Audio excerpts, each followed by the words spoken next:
So we got the American perspective, we got the Chinese perspective, and now we have the Russian perspective.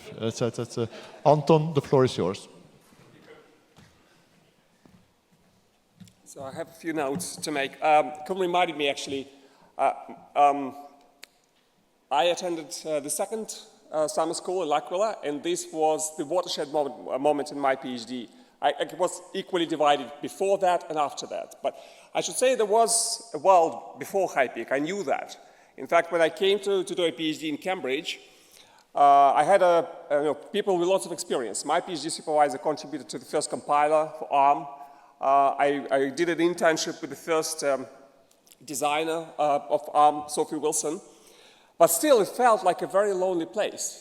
There was no big research group around compilers or architecture in Cambridge. I was able to talk to Eben Upton, who is the CEO of Raspberry Pi now, but that was about it. So HiPEAC was the summer school was amazing. And as a compiler student, of course, I selected courses of key people in the compiler community. So Margaret Martonossi, Rainer Lopez, and Wenmei Hu. And I vividly remember that July day when Wenmei's lecture was interrupted.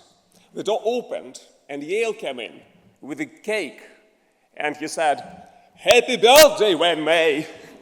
And we all said, sang happy birthday to him. So that was an incredible experience, and I'm very grateful for HiPEAC for that. But also at that very summer school, I met my long-term collaborators, Albert Cohen, Grigory Fursin. And Grigory was a PhD student with Michael Boyle, his first PhD student. And they did this great project called Milepost. So Panos said that he was the project officer of that. And I would like to talk a bit about technology transfer. That apparently was an extremely influential project. And let me just prove it to you. So from this project came the Milepost technology and the idea of collective tuning. Grigory created a prototype of that technology, and then he went to Intel as a co-director of their lab in France, where he created the second generation of the technology. Fast forward, in 2014, he received a grant from Tetra.com to develop a fourth generation of the technology. And at that point, I decided to join him, and we started a new company called DVDT together. Now, the collective knowledge technology, well, has been around for 10 years now.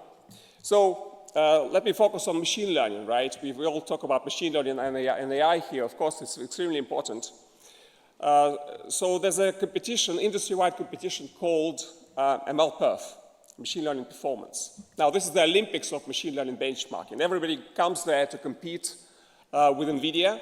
So there are lots of different divisions and disciplines. So we help our customers like Qualcomm, Google, HP, Dell, and so on to compete there. Now, you probably didn't realize, but in this all-important industry competition, 75% of all benchmarking results have been submitted using the collective knowledge technology that originated from the Milepost project almost 20 years ago, right?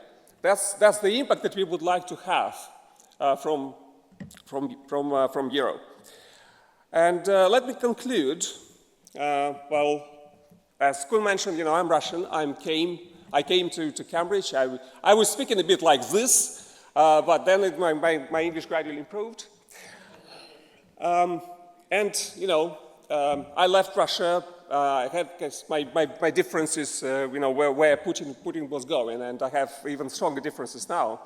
Now, Putin may not like the expansion of NATO to the east, but I very much like the expansion of HiPEAC to the east. So I couldn't be happier that the next edition of HiPEAC will happen in Poland, where we have our engineers as well. And I hope that when the war is over, we'll go from Poland to Ukraine, to Moldova, and finally, when things will be better in my home country, to Russia. And this will be a big, united Europe. And that's the vision I would see for the next, well, hopefully not so distant future, sorry, but yes, 5, 10, 20, 30 years. So long live HiPEAC.